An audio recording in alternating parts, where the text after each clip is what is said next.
Shalom Bapak dan Ibu yang terkasih dalam Yesus Kristus dan juga remaja dan adik-adik sekalian. Pada saat ini kita kembali ke Sapaan Gembala dari GKI Kota Wisata. Tema kita pada saat ini adalah tentang buah roh. Diambil dari Galatia 5 ayat 17 sampai dengan yang ke-23.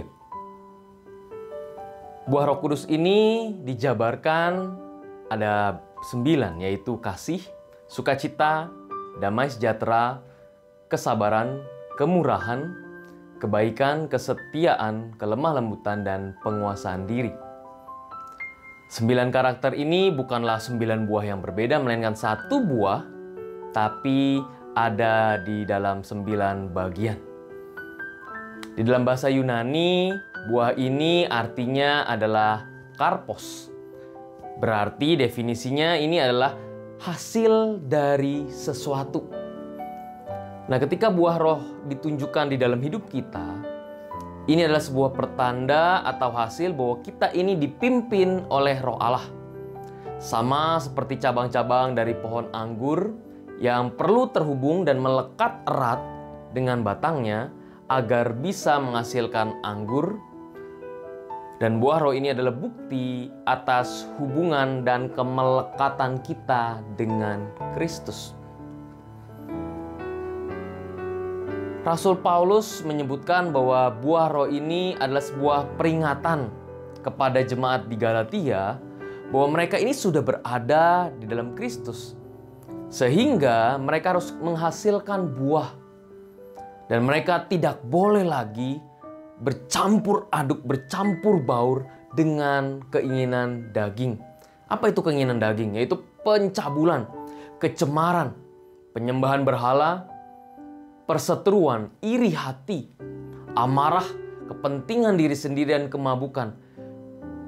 Hal-hal ini tidak boleh berada lagi, tidak boleh lagi menjadi bagian dalam kehidupan orang Kristen. Mengapa? Karena keinginan daging dan keinginan roh itu saling bertentangan. Mereka tidak bisa sejalan satu dengan yang lain. Paulus mengatakan kamu harus memilih salah satunya. Tentu Paulus menginginkan agar jemaat di Galatia dan juga kita semua bisa memilih keinginan roh. Umat yang terkasih dalam Yesus Kristus, pada saat ini beberapa hari ke depan kita akan membahas tentang buah roh. Sebelum kita mengingat akan kenaikan Tuhan Yesus dan juga turunnya Roh Kudus, kita kembali lagi diajak, apakah kita sudah menghasilkan buah? Apakah kita sudah memberikan yang terbaik di dalam kehidupan kita?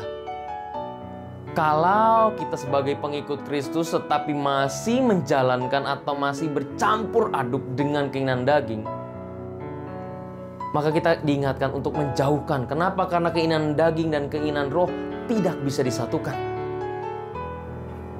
Pada saat kita berbuah, maka kita harus menghasilkan buah yang baik.